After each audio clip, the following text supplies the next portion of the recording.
Hello, this is YRZOO, and tonight we are here at Market Hotel for the Nova Gang special featuring OSQUINN.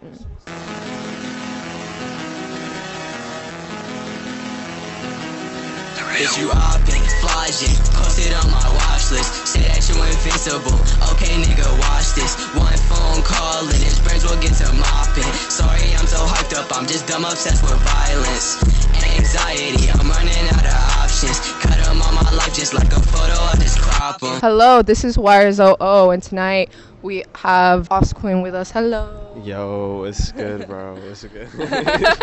How does it feel to be in New York City tonight? It feels awesome. It's a great contrast from rural, not really rural, but like Georgia, the part where no one really does shit, really. You know what I mean?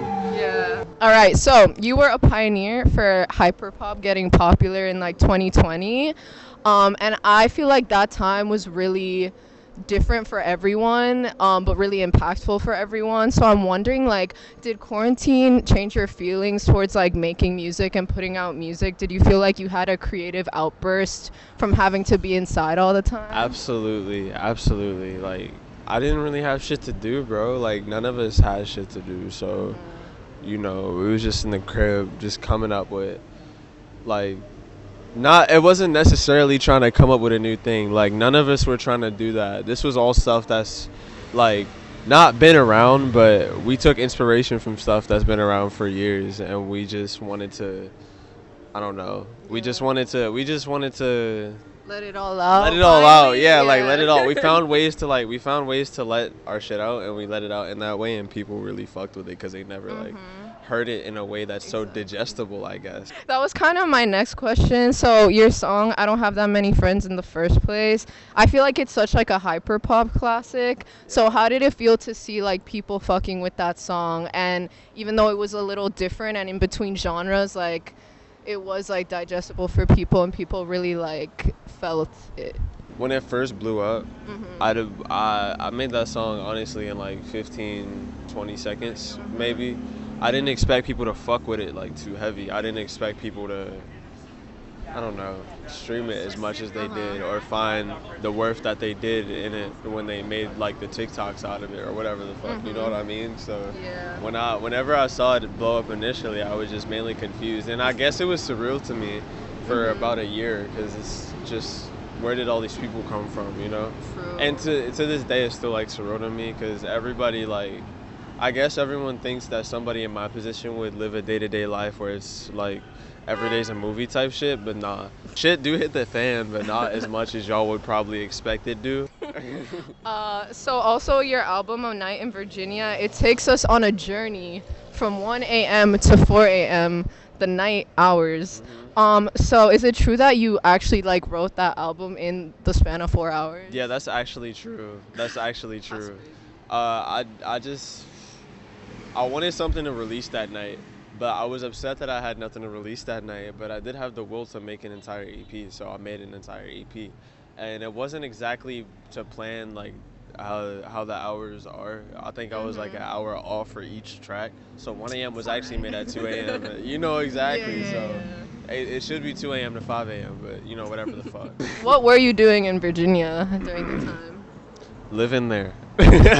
That's about it. I lived in Virginia for 8 years. A lot of your songs, like, they obviously deal with pretty, like, harsh topics sometimes. So, like, you know, they'll talk about loneliness or sadness or paranoia. And, like, obviously everyone feels those things. But I was wondering if you feel like music is the best way for you to express your feelings. Yeah, I think music is, like, one of the best ways to express my feelings. It's definitely the most productive one for me because making a song is longer, like the process of it gets longer and longer the more invested you get into it. So you got to put a lot of effort into every track you do, especially as you progress as an artist because you start to learn new shit and all that. Like, it's a genuine career path that you could take up if you're good at it. You don't even really got to be good at it. People just got to like it. People just got to like it. Like, and whether I agree or disagree if people are good at it, like, bro, doesn't fucking matter. Someone's gonna like it. So a lot of your cover art also are like pictures of you from your childhood. I was wondering, like, in that time, what kind of music were you like listening to? When I was like that kid, Yeah. I grew up on I could tell you exactly what. I grew up on old Kanye, like college dropout shit, cause my dad would play him a lot, but also like 90s hip hop, like Wu-Tang Clan, like Gangstar, fucking Ghetto Boys, all them. But then I also had I had a few Bruno Mars tracks in my on my iPod Touch for some reason. You know, I feel think like everyone did, Yeah, I right? feel like Yo, everyone did. literally. I grew up on like Chicago drill and shit like that, but I don't got no pictures from that era really that I would Yeah. want to show. It's all like corny Snapchat shit. Okay, so my last question for you. Do you have a dog named Daisy? How do you know that? Because because I'm good at my job. Yeah. You do? Yeah. What the fuck? Yeah. Okay, so Bro. I need to know, like, do you believe in little white dog supremacy? Little white dog supremacy? Yeah. That's a crazy sentence. Can't say I do, but I do.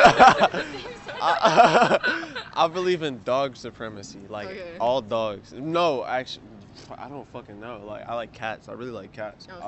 I always wanted a cat, but my parents fucking hate. My family actually, not just my parents. My whole family hate cats because they all got bad experiences with cats. But I don't. All right, thank you so much, Quinn. Peace out. Wires are over. Bitch, you oppin', flogging, posted on my watch list. Say that you invincible. Okay, nigga, watch this.